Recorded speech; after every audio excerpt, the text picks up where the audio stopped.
विश्व 24 न्यूज हर पल आपके साथ। विश्व 24 न्यूज मध्ये आपले स्वागत आहे। क्रांतिज्योती सावित्रीबाई फुले जयंती व बालिका दिन उत्साहात साजरा। श्री श्री गुरुकुल अणदूर मध्ये क्रांतिज्योती सावित्रीबाई फुले जयंती व बालिका दिन साजरा करण्यात आला। कार्यक्रमाच्या अध्यक्ष डॉक्टर सौरूपाली कानडे तसेच प्रमुख पाहुण्या म्हणून शालेय व्यवस्थापन समितीच्या सदस्या Radha Mitkar madam, Supriya Kale madam, Sarita Dhepe madam, Pushpa Lamture madam, doctor Haridas Munde, मुख्याध्यापक शिवराज भुजबळ, मुख्याध्यापक लक्ष्मण नरे उपस्थित होते। यावेळी इयत्ता नर्सरी ते 10वीच्या विद्यार्थ्यांनी सावित्रीबाई फुले यांच्या जीवनावर आधारित भाषणे केली, तर काही मुलींनी सावित्रीबाईंच्या वेशात येऊन कार्यक्रमाची शोभा वाढविली। या कार्यक्रमाच्या अध्यक्षस्थानावरून बोलताना डॉक्टर कानडे म्हणाल्या की आजच्या काळातल्या सावित्री ह्या अनेक क्षेत्रात प्रगती करत आहेत, त्यांना आधुनिक ज्योतिबांची साथ मिळत आहे, म्हणूनच हे साध्य होत आहे। म्हणून सावित्रीबाईंबरोबरच ज्योतिबांनाही विसरून चालणार नाही। या कार्यक्रमाचे सूत्रसंचालन गायत्री मोरे मॅडम, प्रास्ताविक पुष्पा लामतुरे मॅडम, तर आभार प्रदर्शन भाग्यश्री गोरे मॅडम यांनी केले।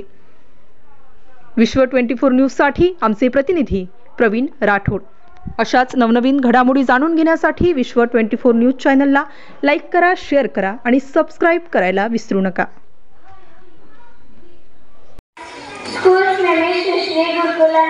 स्त्रियांच्या अंधाऱ्या जीवनात पेटवल्या ज्ञानाच्या ज्योती, म्हणून तर आज जगती अमर आहे सावित्री, अमर आहे सावित्री। अध्यक्ष महोदय पूजतील या रोजी झाले अवघ्या वयाच्या 9व्या वर्षी त्यांचे विवाह ज्योतिबा फुले यांच्याशी झाले। विवाहानंतर ज्योतिबा फुले यांनी सावित्रीबाईंना लिहायला वाचायला शिकवले, स्त्री शिक्षणाचा पाया रचला। क्रांतिज्योती सावित्रीबाई फुले व महात्मा ज्योतिबा फुले यांनी पुण्यातील बुधवार पेठी येथे मुलींसाठी पहिली शाळा काढली। सावित्रीबाई फुले यांनी सती प्रथा, केशवपद, बालविवाह अशा वाईट प्रथांना विरोध केला।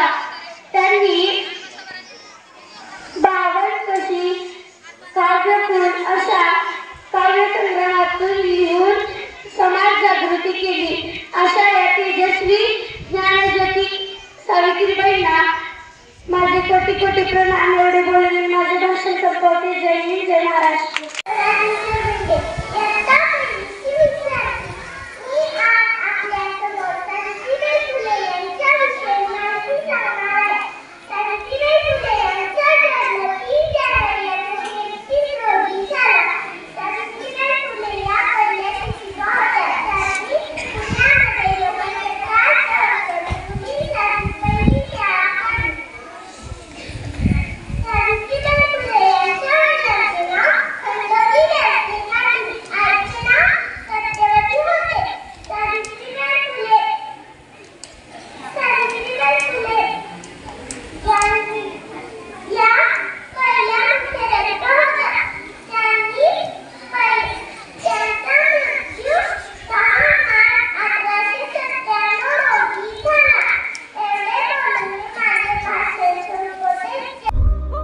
राज्यातील महत्त्वाच्या आणि आपल्या भागातील ताज्या बातम्या पाहण्यासाठी आजच आमच्या विश्व 24 न्यूज चॅनलला YouTube वर सबस्क्राइब करा आणि बेल आयकॉन प्रेस करा।